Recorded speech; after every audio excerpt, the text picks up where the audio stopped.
right now I'm going to introduce or induct into the Hall of Fame a person who started his career with the Crossmen in 1978.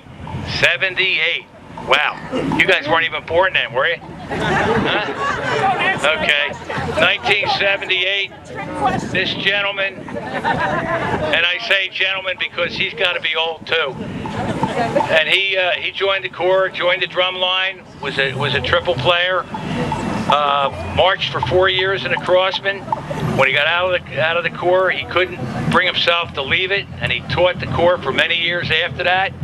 But his best accomplishment and best years were the grim years of 1986 through 1989. That's when the Corps almost didn't make it. But Grant never gave up on the Corps and brought it to a point where they finally got back in the final competition for many years after that. Grant has been a good friend of mine for I don't know how many years, too many years to remember. But he certainly deserves, and it's long overdue in my mind, his place in the Crossmen Hall of Fame for everything that he gave this Crossman to keep you in the Crossmen today. Without Grant Davis, you would not be on the field today as a Crossman. You might be on the field as a San Antonio something else, but you wouldn't be on the field as a Crossman. So I'd like to bring Grant up here, please.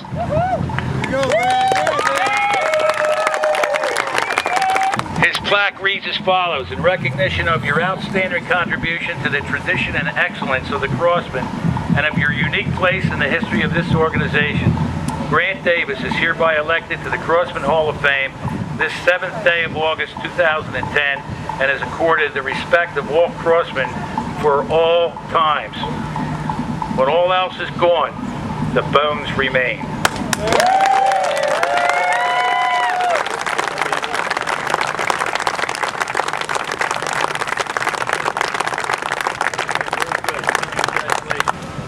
Dave Oechsle joined the Crossmen administrative staff in 1975 and was with the Corps until 1986. He served as tour director, treasurer, assistant Corps director, and many times in my absence as Corps director. In many ways, Dave was my partner in running the Corps. He spent untold hours working on the many tours the Corps undertook over almost 12 years. He was always there to help me to do anything necessary and to make the operation of the Corps work. For his many contributions to the Crossmen's success, Dave's place in the Crossmen Hall of Fame is long overdue. And he sent me this note. He had an emergency today, couldn't make it. He says, being a manager of the Crossmen was an honor, and I enjoyed every minute of it, as did everyone else that put in the hours to make sure we were the best Corps that we could be. And believe me, in those days, when we forged our way across the country in our stagecoaches, it was a challenge, okay? It was a challenge.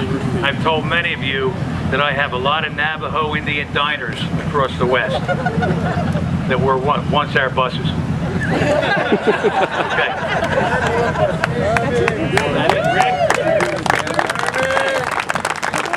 To look out at you and know that our beloved Crossmen are still on the field of competition and still alive today and are getting better and better every show. Bring it home, guys, okay? Everyone. Okay, from the bottom of my heart to our Crossmen, God go with you everywhere you go. And good luck.